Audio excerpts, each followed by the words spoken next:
জিনেরা নামাজ পড়ে বা এটা দেখছেন? হ্যাঁ, কাটা হয়ে গেল, গাছ পড়লো না, 4 দিন গাছ দাঁড়ায় থাকলো। এদের না হয় তুমি বিশ্বাস না হয় তুমি থাকো, এ শর্তে আমি তোমাকে দেখাবো। এমন একটি মসজিদ, এই মসজিদে মানুষ এবং জিন একসঙ্গে নামাজ আদায় করে।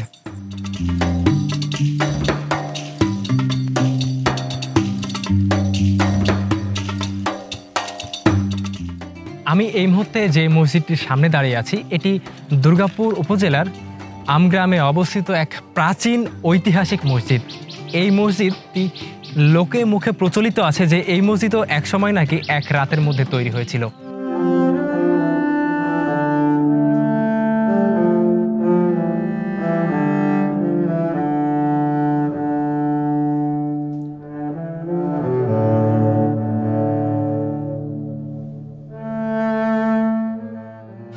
আসসালামু আলাইকুম কাকা, কেমন আছেন? আলহামদুলিল্লাহ, ভালো আছে বাবা। আপনার নাম কি? আমার নাম বেলায়েত হোসেন। বেলায়েত হোসেন। এই গ্রামে বাসা আপনার? এখানেই বাসা, ওই জায়গায়। আচ্ছা আচ্ছা। তো যেহেতু আপনি এখানে বাসা, অনেক মুরব্বী মানুষ, তো এই মসজিদের এক রাতের মধ্যে তৈরি হয়েছিল, এটা কি কেমন ভাবে দেখেন? সেটা আমরা বলতে পারবো না বাপ, মিথ্যা তো বলতে পারবো না। আচ্ছা, এটা কি শোনা যায় এরকম কথা? কেউ বলে এক রাতে হসে, কেউ বলে যে লোকের মাধ্যমে হসে। এই মসজিদের কেউ কিছু বলার মতো না। আমার বাপ দাদা দাদার দাদারা বলতে পারেনি। আচ্ছা আচ্ছা আচ্ছা।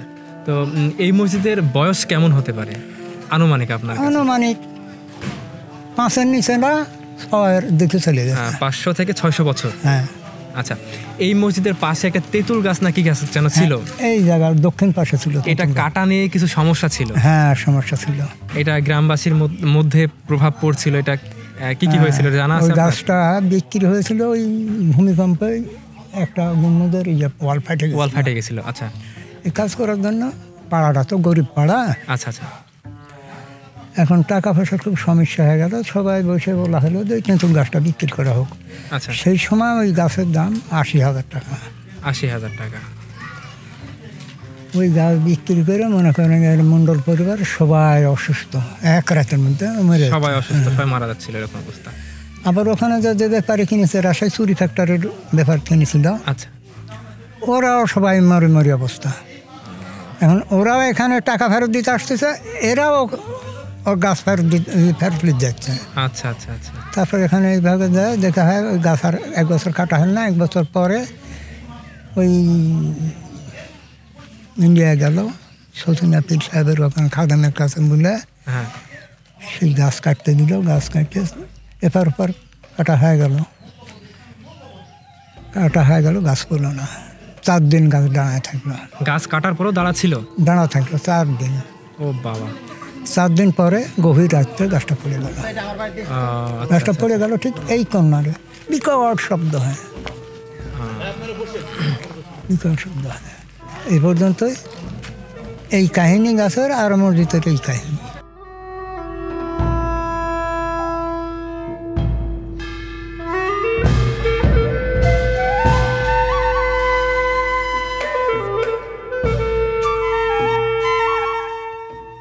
জিনেরা নামাজ পড়বা, এটা দেখছেন? হ্যাঁ, নিজেও দেখছেন?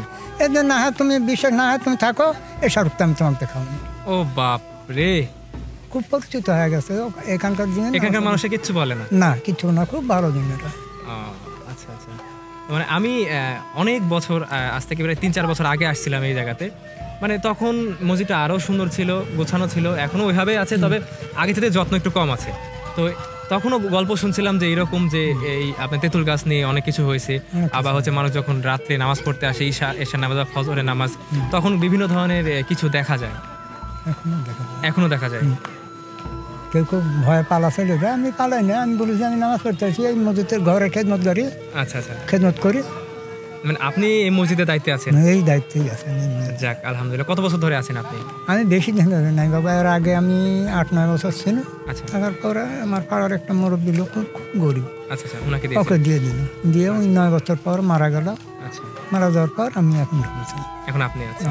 যাক, আলহামদুলিল্লাহ। তো বন্ধুরা, আসলে এই মসজিদ সম্পর্কে কি বুঝলেন আপনারা? আসলে কিছু কিছু মসজিদ এত সুন্দর দেখতে, তবে এই মসজিদের ভেতরে যদি আপনারা এসে ঢুকেন, আপনার মনে হবে না যে এই মসজিদ থেকে আপনি বের হবেন, মানে এত সুন্দর ঠান্ডা, মনে হয় এসি লাগানো আছে, অথচ শীতের সময় আপনাকে খালি গেঞ্জি গায়ে দিয়ে ঘরে শুয়ে থাকতে পারবেন, এত গরম। এত গরম। আর আবার এখন আপনার ঘরে ঢুকেন দেখুন ঠান্ডা। মানে আসলে বন্ধুরা এত ঠান্ডা, মানে আমরা এই যে রোজা আছি, আজকে হচ্ছে 27টা রোজা, 26টা রোজা চলছে, এত শান্তি পাইছি, মানে সারাদিন যে ক্লান্তি শরীরটা এই মসজিদে ঢোকার পরে একদম শরীর থেকে নাই। খুবই ভালো লাগলো মসজিদের মধ্যে ঢুকে। চলুন আপনাদেরকে এবার দেখাই মসজিদের ভেতরের দৃশ্যগুলা কেমন কি অবস্থায় আছে এখন, চলুন।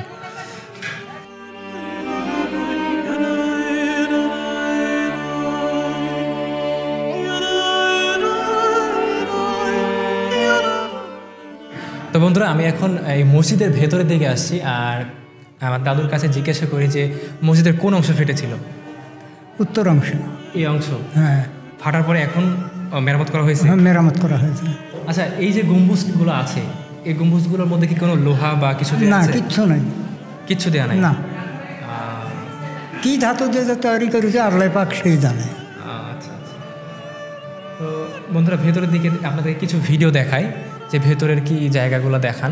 এই যে এটা হচ্ছে ইমামের জায়গা, আর বর্তমানে হচ্ছে ভেতরের এই অবস্থা যেটা আপনারা দেখতে পাচ্ছেন এখন।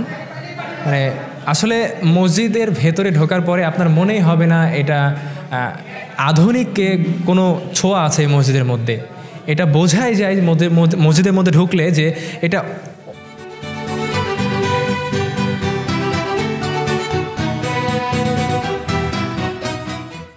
আজকের এই মসজিদের ইতিহাসটি আপনাদের কাছে কেমন লেগেছে?